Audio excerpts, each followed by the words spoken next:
ಸ್ನೇಹಿತರೆ, ಇಲ್ಲೊಂದು ನೇಮಕಾತಿ ಅಧಿಸೂಚನೆ ಇದೆ ನೋಡ್ಬೋದು. ಜಿಲ್ಲಾ ಆರೋಗ್ಯ ಮತ್ತು ಕುಟುಂಬ ಕಲ್ಯಾಣ ಸೊಸೈಟಿ ತುಮಕೂರು ಜಿಲ್ಲೆ ಅಂತ ಇದೆ. ನೇಮಕಾತಿ ಪ್ರಕಟಣೆ ಅಂತ ಇದೆ ನೋಡ್ಬೋದು. ತುಮಕೂರು ಜಿಲ್ಲೆ ರಾಷ್ಟ್ರೀಯ ನಗರ ಆರೋಗ್ಯ ಅಭಿಯಾನದಡಿ PM ಅಭಿಯಾನ್ ಯೋಜನೆಯಡಿಯಲ್ಲಿ ನಮ್ಮ ಕ್ಲಿನಿಕ್ಗಳಿಗೆ ಈ ಕೆಳಕಂಡ ಹುದ್ದೆಗಳನ್ನು ಷರತ್ತು ಮತ್ತು ನಿಬಂಧನೆಗಳಿಗೆ ಒಳಪಟ್ಟ ಗುತ್ತಿಗೆ ಆಧಾರದ ಮೇಲೆ ಮೆರಿಟ್ ಕಮ್ ರೋಸ್ಟರ್ ಅನ್ವಯ ಆಯ್ಕೆ ಮಾಡಿಕೊಳ್ಳಲು ದಿನಾಂಕ 26/11/2024 ನೇರ ಸಂದರ್ಶನವನ್ನು ಜಿಲ್ಲಾ ಆರೋಗ್ಯ ಮತ್ತು ಕುಟುಂಬ ಕಲ್ಯಾಣ ಕಚೇರಿ, ಅಮಾನಿಕೆರೆ ಮುಂಭಾಗ, ತುಮಕೂರು ಜಿಲ್ಲೆಯಲ್ಲಿ ಆಹ್ವಾನಿಸಲಾಗಿದೆ ಅಂತಿದೆ. ಆಸಕ್ತ ಅಭ್ಯರ್ಥಿಗಳ ಸದರಿ ನೇಮಕಾತಿ ಸಂದರ್ಶನ ಭಾಗವಹಿಸಿ ಅರ್ಜಿಗಳನ್ನು ಸೂಚಿಸಿದೆ. ಅಂದರೆ ನೋಡ್ಬೋದು ಯಾವ್ಯಾವ ಪೋಸ್ಟ್ ಇದಾವೆ ಅಂತ ಹೇಳಿದ್ರೆ, MBBS ವೈದ್ಯಾಧಿಕಾರಿಗಳಿಗೆ 12 ಪೋಸ್ಟ್ ಇದ್ದಾವೆ. ಶುಶ್ರೂಷಾಧಿಕಾರಿಗಳು ನರ್ಸಿಂಗ್ ಪೋಸ್ಟ್ 12 ಇದ್ದಾವೆ. ಪ್ರಯೋಗಶಾಲಾ ತಂತ್ರಜ್ಞರು 11 ಇದೆ. ಕಿರಿಯ ಆರೋಗ್ಯ ಸಹಾಯಕರು 25 ಪೋಸ್ಟ್ ಇದ್ದಾವೆ ಸ್ನೇಹಿತರೆ.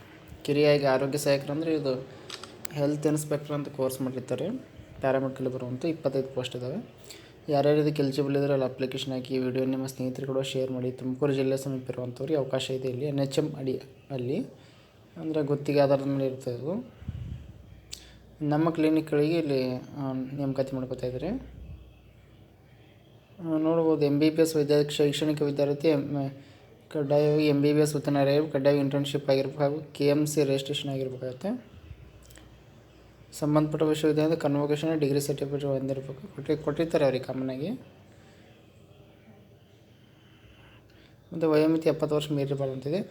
ನರ್ಸಿಂಗ್ ನೋಡ್ಬೋದು. ನರ್ಸಿಂಗ್ದವ್ರಿಗೆ ಇಲ್ಲೊಂದು BSc ನರ್ಸಿಂಗ್ ಅಥವಾ post certified BSc nursing, post basic BSc nursing ಅಂತ ಯಾವುದಾಗಿರ್ಬೇಕು, ಅಥವಾ ಡಿಪ್ಲೊಮಾ ಇನ್ ನರ್ಸಿಂಗ್ ಕೋರ್ಸ್ ಉತ್ತೀರ್ಣವಾಗಿ ಹೊಂದಿರಬೇಕು ನಡೆಯುತ್ತೆ. ಕಂಪ್ಯೂಟರ್ ಜ್ಞಾನ, ಇಂಟರ್ನೆಟ್ ಬ್ರೌಸಿಂಗು ಮತ್ತು ಇಮೇಲು, MS ಆಫೀಸ್ಗಳ ಪರಿಣಿತಿ ಹೊಂದಿರಬೇಕಂತ ಇದೆ. ವಯೋಮಿತಿ ಕೂಡ ಕೊಟ್ಟಿದ್ದಾರೆ ನೋಡ್ಬೋದು. ಪ್ರಯೋಗಶಾಲಾ ತಂತ್ರಜ್ಞರು ನೋಡ್ಬೋದು. ಅದಕ್ಕೂ ಕೂಡ SLC ತತ್ಸಮಾನ ಪರೀಕ್ಷೆಯಲ್ಲಿ ತೇರ್ಗಡೆ ಇರಬೇಕು. ಕರ್ನಾಟಕ ರಾಜ್ಯ ಅರೆವೈದ್ಯಕೀಯ ಮಂಡಳಿ ನಡೆಸುವ ಪ್ರಯೋಗಶಾಲಾ 3 ವರ್ಷ ಡಿಪ್ಲೊಮಾ ಆಗಿರಬೇಕು. ದ್ವಿತೀಯ PUCಯಲ್ಲಿ ವಿಜ್ಞಾನ ವಿಷಯ ಪಡೆದು ಅರೆವೈದ್ಯಕೀಯ ಮಂಡಳಿ ನಡೆಸುವ 2 ವರ್ಷ ಕೋರ್ಸ್ ಆಗಿದ್ದು ನಡೆಯುತ್ತೆ. ಮತ್ತು ಪ್ರಯೋಗಶಾಲಾ ತಂತ್ರದ ಕಡ್ಡಾಯ ಕರ್ನಾಟಕ ರಾಜ್ಯ ಅರೆವೈದ್ಯಕೀಯ ಮಂಡಳಿ ನೋಂದಣಿ ಹೊಂದಿರಬೇಕು, ರಿಜಿಸ್ಟ್ರೇಷನ್ ಆಗಿರಬೇಕಂತ ಇದೆ. ಕಂಪ್ಯೂಟರ್ ಜ್ಞಾನ, ಇಂಟರ್ನೆಟ್ ಬ್ರೌಸಿಂಗ್ ಅವು ಕೂಡ ಬರ್ತಿರ್ಬೇಕು ಅಂತ ಹೇಳಿದ್ದಾರೆ.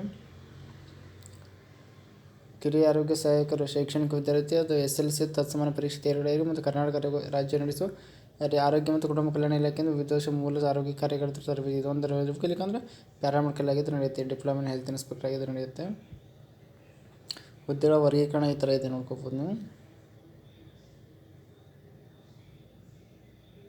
ಕ್ರಮ ಸಂಖ್ಯೆ 2ರಿಂದ 4 ಹುದ್ದೆಗೆ ಅಭಿಯಾನ ನಿರ್ದೇಶಕರು, ರಾಷ್ಟ್ರೀಯ ಆರೋಗ್ಯ ಅಭಿಯಾನ ಬೆಂಗಳೂರು. ಇವರ ಪದ ಸಂಖ್ಯೆ ಕಂಪ್ಯೂಟರ್ ಲಿಟ್ರಸಿ ಆಗಿರಬೇಕು ಅಂತ ಹೇಳ್ತಾ ಇದ್ದಾರೆ ಸ್ನೇಹಿತರೆ.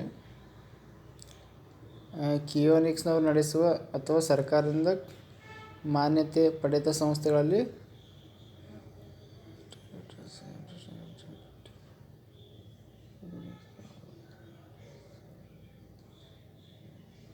ಕಂಪ್ಯೂಟರ್ ಸಾಕ್ಷರತಾ ಪರೀಕ್ಷೆಯಲ್ಲಿ ತೇರ್ಗಡೆ ಹೊಂದಿರಬೇಕು ಅಂತಿದೆ. ಅವು ಕಡ್ಡಾಯ ಕಂಪ್ಯೂಟರ್ ಜ್ಞಾನ, ಇಂಟರ್ನೆಟ್ ಬ್ರೌಸಿಂಗ್, ಇಮೇಲು, MS ಆಫೀಸ್ಗಳ ಪರಿಣಿತಿ ಹೊಂದಿರತಕ್ಕದ್ದು ಅಂತಿದೆ ನೋಡಿ ಸ್ನೇಹಿತರೆ. ಇದಕ್ಕೆ ಯಾರು ಎಲಿಜಿಬಲ್ ಇದ್ರೆ ಅಪ್ಲಿಕೇಶನ್ ಹಾಕಿ. ಪೇಮೆಂಟ್ ಎಷ್ಟು ಅಂತ ಹೇಳಿ ಇವ್ರು ಮೆನ್ಷನ್ ಮಾಡಿಲ್ಲ. ಇದಕ್ಕೆ ಎಲಿಜಿಬಲ್ ಇದ್ದರೆ ಅಪ್ಲಿಕೇಶನ್ ಹಾಕಿ. ಸುಮ್ಮನೆ ಕೋರ್ಸ್ ಮುಗಿಸ್ಬಿಟ್ಟು ಗೌರ್ಮೆಂಟ್ ಜಾಬ್ ಅಂತೂ ಏನೂ ಕನ್ಫರ್ಮ್ ಇಲ್ಲ ಸ್ನೇಹಿತರೆ.